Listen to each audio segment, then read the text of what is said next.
Okay, तो इस video में बात करने जा रहा हूँ कि तालिबान कौन है और कैसे बना, उनका आइडियोलॉजी क्या है और इतनी नफरत मिलने के बाद भी उन्हें कुछ लोग सपोर्ट क्यों कर रहे हैं और वो कौन है जो सपोर्ट कर रहे हैं। पड़ गए सबकी आंखों पे पर्दे, गूंगे बहरे हम सब हो गए अंधे, नंगेपन में आजादी मैं सीखूं मूसा से बोले नादिर फिरौन है। पड़ गए सबकी आंखों पे पर्दे, गूंगे बहरे हम सब हो गए अंधे, जड़ों तक बुरी तरह से तबाह कौम ये फिर भौंक के कुत्ते ने नाचने का शौक है। Taliban fighters took control of the capital less than 20 years after U.S. forces overthrew their government. अब एक महीना पीछे चलते हैं। 8 जुलाई 2021 यूएस प्रेसिडेंट जो बाइडेन ने बोला कि 9/11 के 20 साल पूरे होने से पहले वो अफगानिस्तान से अपने सारे ट्रूप्स विथड्रॉ कर लेंगे। अब जब ये पूछा गया कि अफगानिस्तान का क्या होगा, The likelihood there's going to be the Taliban overrunning everything and owning the whole country is highly unlikely. 11 सितंबर को अब सिर्फ 19 दिन बाकी और यूएस अब विथड्रॉ नहीं इवैक्यूएट कर रहा है। एनीवेज, ऐसा हाल क्यों हुआ इसके बारे में हम बाद में बात करेंगे। पहले 25 साल पीछे चलते हैं।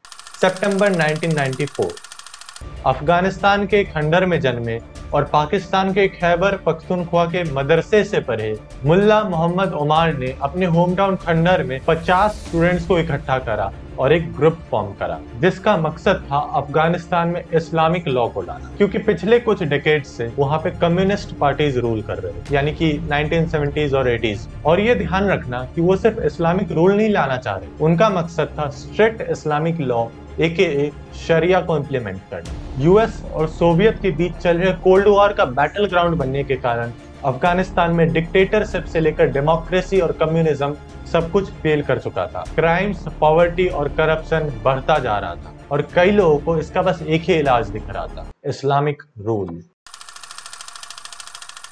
पाकिस्तान और अफगानिस्तान में यूएस बहुत सारा पैसा और आर्म सप्लाई कर रहा था मुजाहिदीन ग्रुप्स को क्रिएट करने के लिए। अल-कायदा, इंडियन मुजाहिदीन, लश्कर तैयबा, जैश ए मोहम्मद जैसे कई सारे मुजाहिदीन ग्रुप्स को यूएस ने टेररिस्ट ग्रुप बनाया। इन सारे ग्रुप्स को यूएस का डायरेक्ट या इनडायरेक्ट सपोर्ट था और पाकिस्तान ने भी इसे कभी अपोज नहीं किया, क्योंकि उन्हें फ्री में टॉप क्वालिटी हथियार और यूएस का बहुत सारा पैसा आ रहा था और इन सारे टेररिस्ट ग्रुप का यूज तो अफगानिस्तान में होना था, तो पाकिस्तान का तो इसमें कुछ नहीं जाता है, उनका ये कंसर्न भी नहीं था और इस चीज को पाकिस्तान शायद आज तक रिग्रेट करता है। अफगान मुजाहिदीन ग्रुप्स बस फ्रीडम फाइटर्स थे, लेकिन फ्रीडम मिलने के बाद दे वर हंग्री फॉर पावर। जैसे पावर के चक्कर में इंडिया के 3 टुकड़े हो गए और पार्टीशन में लाखों लोग मारे गए, वैसा ही कुछ हाल था अफगानिस्तान का। सिर्फ कुछ सालों में काबुल का पॉपुलेशन 20 लाख से घटकर 5 लाख हो गया था। कई लोग या तो सिविल वॉर में मारे गए और बाकी लोग काबुल छोड़ के भाग गए। बिल्कुल वही हाल जो अभी हो रहा है और मुजाहिदीन ग्रुप्स का इस इंटरनल वॉर का इफेक्ट्स पाकिस्तान में भी देखा जा रहा था। इसको काउंटर करने के लिए पाकिस्तान ने अपना सपोर्ट तालिबान को देना शुरू किया और उस टाइम सिर्फ यही एक तरीका था मिडिल ईस्ट में स्टेबिलिटी लाने का, क्योंकि ये कोई फ्रीडम ग्रुप नहीं था, इसका एम्बिशन था रूल करना। बस ये किसी ने एक्सपेक्ट नहीं किया था कि वो रूल इतना स्ट्रिक्ट इस्लामिक लॉ के थ्रू होगा। पाकिस्तान ने तालिबान को शेल्टर, ट्रेनिंग ग्राउंड्स, यूएस का वेपनरी और सऊदी का पैसा लाके दिया। केटा के मदरसों में स्टूडेंट्स को यूनिवर्सिटी ऑफ नेब्रास्का यूएस के जिहादी बुक्स से ट्रेन करके तालिबान में दाखिल कराया जा रहा था और एक दो नहीं, हजारों में, और इसी में से अल-कायदा का भी जन्म। 26 सितंबर 1996 सिर्फ 2 साल में तालिबान ने अफगानिस्तान के 12 प्रोविंसेस को कैप्चर कर चुका था और अगले ही दिन 27 सितंबर को काबुल पे अटैक करके उसने इस्लामिक एमिरेट ऑफ अफगानिस्तान को एस्टैब्लिश किया। अब आगे का हिस्ट्री जानने से पहले हमें ये जानना बहुत जरूरी है कि तालिबान कौन है। तो पश्तो लैंग्वेज में तालिबान का मतलब होता है स्टूडेंट्स।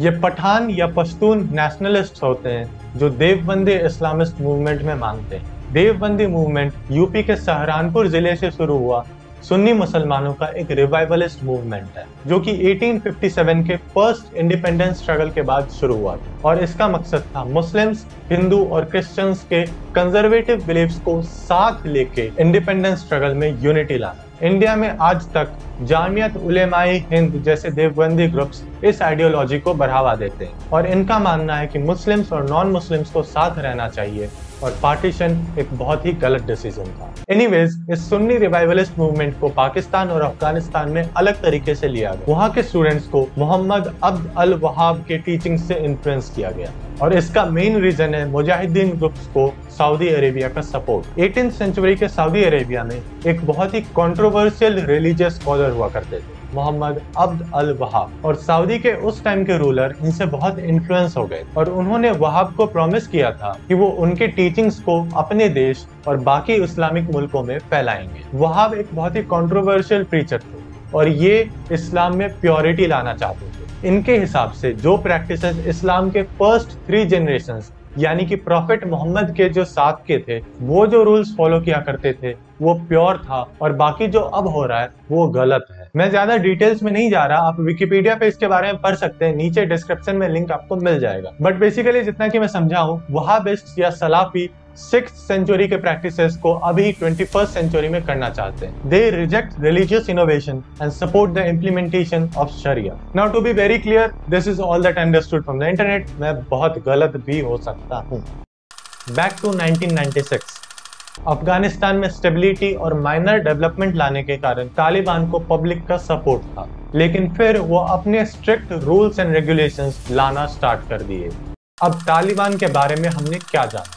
वो पश्तून नेशनलिस्ट थे और वो सुन्नी वहाबिस्ट थे। मतलब कि उनका मानना था कि अफगानिस्तान सिर्फ पश्तून का है और यहाँ सिर्फ सुन्नी मुसलमान ही रहने चाहिए। इसीलिए वो हजारों की संख्या में दूसरे कम्युनिटी के लोगों का परसिक्यूशन और मास मर्डर करने लगे, which includes Hazara Muslims, Tajik Muslims, Uzbek Muslims, Buddhist statues etcetera. Unfortunately ऐसा सोच सिर्फ उनमें ही नहीं है, इंडिया के कई हिंदू, यूएस के कई क्रिश्चियन और चाइना के पीआरसी पार्टी का भी ऐसा ही सोच है। तो कहाँ थे हम लोग? हाँ, रूल्स एंड रेगुलेशंस। तो तालिबान ने इस्लामिक रिफॉर्मेशन मूवमेंट के नाम पे बहुत सारे रेस्ट्रिक्शंस लाना स्टार्ट कर दिए, including very harsh restrictions on women. और अफगानिस्तान के वुमेन जो कि 70s के फैशन को रॉक किया करते थे, अब वो अपने ही घर में किसी रॉक के मूर्ति के तरह बंद हो चुके थे। उन पे बुर्का पहनना, अकेले नहीं निकलना, नो एजुकेशन जैसे कई सारे रेस्ट्रिक्शंस लग गए। ध्रुव राठी ने अपने इस वीडियो में बहुत ही डिटेल में इसे डिस्कस किया है, तो link is in description, go check it out. तो अब तक मैंने आपको बता दिया है कि तालिबान कौन है, तालिबान कैसे बना और उनकी आइडियोलॉजी क्या है। अब बात करते हैं कि उन्हें सपोर्ट क्यों मिल रहा है। तो तालिबान का अपराइज अफगानिस्तान में 2 चीजों को सिंबलाइज करता है। पहला, ऑब्वियसली सिमिलर आइडियोलॉजी। जो लोग वहाबिज्म में मानते हैं या जिनका एक्सट्रीमली कंजर्वेटिव सोच है, उनका सपोर्ट तो तालिबान को हमेशा से था। दूसरा, defines of the super power. Afghanistan के फेल्ड गवर्नमेंट को यूएस का मिलिट्री सपोर्ट और इंडिया का फाइनेंशियल सपोर्ट था, लेकिन फिर भी वो हार चुकी है। मिडिल ईस्ट से फाइनली यूएस हार के जा चुकी है। पिछले 100 सालों में अफगानिस्तान ने 3 बड़े वॉर लड़े और तीनों वॉर में वहाँ के लोकल फोर्सेस ने वर्ल्ड सुपर पावर को हराया है। 1919 में जब great Britain strongest super power था, तब एमिरेट ऑफ अफगानिस्तान ने 3rd एंग्लो अफगान वॉर में ब्रिटिश आर्मी को हराया था। 1988 में अफगान मुजाहिदीन के अटैक्स के बाद सोवियत ने विड्रॉ कर लिया था और अब 2021 में 20 साल के बाद यूएस ने भी विड्रॉ कर लिया है।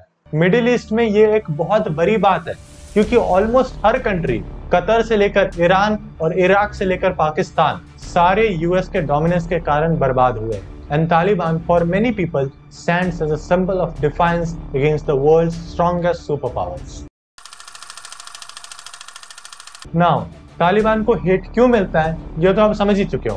कंजर्वेटिव सोच, nationalism, no regard to human rights, extremely patriarchal, no rights to women, dictatorship, unorganised rule, affiliation to terrorist groups and last but not the least, extreme violence. 11 सितंबर 2001 वर्ल्ड ट्रेड सेंटर पे Osama bin Laden ने attack करवाया। अब जिस US ने al Qaeda को बनाया था, उसी अलकायदा ने यूएस पे अटैक क्यों किया और इसके लिए यूएस ने तालिबान को पावर से क्यों हटाया? और अगर यूएस अफगानिस्तान में लादेन को मारने गया था, तो 2011 में लादेन को मारने के बाद भी 10 साल तक यूएस अफगानिस्तान में क्यों रुका रहा? और सबसे इम्पोर्टेंट सवाल, तालिबान का अफगानिस्तान में आने के क्या इफेक्ट्स होंगे और इंडिया पे इसका क्या असर? और हॉरोस्कोप्स और एस्ट्रोलॉजी क्यों फेक और फ्रॉड है, ये जानने के लिए ये वाला वीडियो देखो, शायद तुम्हें ये भी पसंद आ जाए। On my orders, the United States military has begun strikes against Al-Qaeda terrorist training camps and military installations of the Taliban regime in Afghanistan.